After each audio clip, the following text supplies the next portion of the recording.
I was doing my usual stock up of the ever so popular and famous Drew, and I don't know if you looked like I looked when you looked on the website, but it was like, Drew? Like she got new on us or something. I know you've seen it, and I was like, Papa, who this woman? Who this?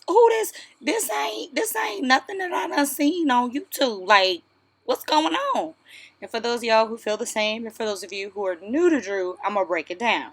If you just Google Beshe Drew, this is gonna be your web hit. You can go over to videos, and there's tons of images because this is a very, very popular wig to the point where now you're trying to figure out, well, this or that. What's the difference? What's the difference between the original and the two? So, off top, I'm going to tell you, you can get with this or you could get with that. Like, they're both great, and I got with both of them in a few different colors, and I will show you that and the styling in another video.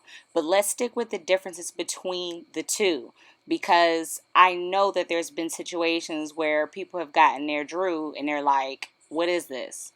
You have your standard ponytail that wraps around your hair, and that's the lightest thing you can have. Drew sits in the middle of a ponytail, Drew 2, excuse me, and the Drew wig. It's lighter, it's 9.5 inches versus 12 inches. It is not your big hair like Drew is. It some people would even say that it looks a little more natural, and that's if you look at those 5 reviews. But either way, 562 reviews, and it's almost perfect. Like, this is a very, very popular wig. So I just figured if she's smaller, you just call her Baby D. So Baby D, basically, I will put her in the same stage as stage 2. She is shorter. Like I said, she's 9.5 inches versus 12 inches. She's lighter. She's very compact. There's less shaping that you have to do her because she does have a shape, and she's a length match for your stage, and that's what I was saying with stage 2. I also noticed that she's age versatile. When I do my washes and I let my hair, I put it in chunky twists and I just let it air dry, the shrinkage is so crazy that I have myself a little baby D. But then you have Big D. You have the original Drew, the OG triple OG triple. She's longer, she's fuller. She is somebody that you're going to have to work and shape to taste, but she does have more style options. And if you're looking for videos to see what she looks like, there's more videos on YouTube and about on the Big G, the OG triple, than it is for Baby Drew. But Baby Drew, she's a new girl on the block. And like I said, she's shorter, she's lighter. There's less shaping that you have to do. And she's a length match for people who, are in that stage or maybe not comfortable with wigs and might not want to go so big. So why would you want to go shorter?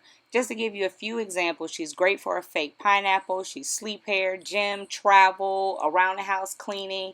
And she's a good blind throw on. I just gave you a quick example. Boom. Why Drew period, whether Drew 1 or Drew 2? If you're not quite comfortable with your big chop, you're going through big chop shock, then this is a great wig that'll help ease you through the transition.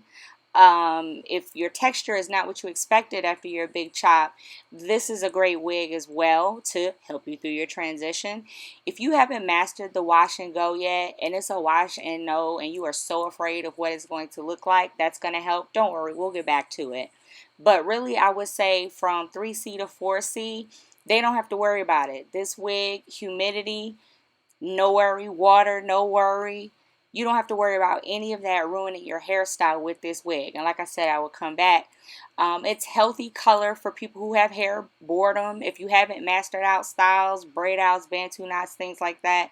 Like I said, I'm pretty sure you've seen this picture before in terms of the hair stages for those who are team natural or have, that kinky curly texture. You don't have to have a braid down that is going to cause tension. There's a lot of wigs that you have to have this braid down so it's not humpy. And I get a lot of people who are like, well, I don't have a braider. I can't braid down, that flat. and this is all I know how to do. I can't even do cornrows, or I'm tender headed, or whatever have you. Both wigs are good wigs to where you can, have your little plaits going on, because that's about all I can do. And you can pin it, and as long as you're pinning it close to the nape of your neck, you're not really worried about bulk. This is a good wig for leave out, especially if you're experiencing breakage or damage, or you're trying to hide some wear away around your edges. And I'm doing that series where my hair fell out. It's great. And what you're seeing right now is just Elevatestyles. I ordered me a few, and I just told you the difference between the two, and it's your girl Philly's Jam. Aha.